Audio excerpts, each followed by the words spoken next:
పార్వతీపురం మన్యం జిల్లా కొత్తూరు గ్రామంలో దారుణం జరిగింది. మద్యానికి బానిసైన ఓ గిరిజన యువకుడు రిహాబిలిటేషన్ సెంటర్లో మృతి చెందాడు. ఆరోగ్యంగా తిరిగి వస్తాడు అని ఆశించిన కుటుంబానికి తీవ్ర నిరాశే మిగిలింది.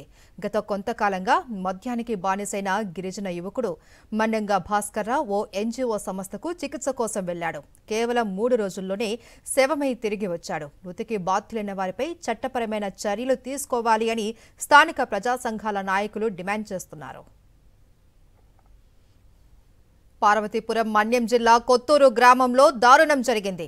మద్యానికి బానిసైన ఓ గిరిజన యువకుడు రిహాబిలిటేషన్ సెంటర్లో మృతి చెందాడు. ఆరోగ్యంగా తిరిగి వస్తాడు అని ఆశించిన కుటుంబానికి తీవ్ర నిరాశే మిగిలింది. గత కొంతకాలంగా మద్యానికి బానిసైన గిరిజన యువకుడు మన్నెంగా భాస్కర్రావు ఓ ఎన్జీఓ సంస్థకు చికిత్స కోసం వెళ్లాడు. కేవలం 3 రోజుల్లోనే శవమై తిరిగి వచ్చాడు. మృతికి బాధ్యులైన వారిపై చట్టపరమైన చర్యలు తీసుకోవాలి అని స్థానిక ప్రజా సంఘాల నాయకులు డిమాండ్ చేస్తున్నారు.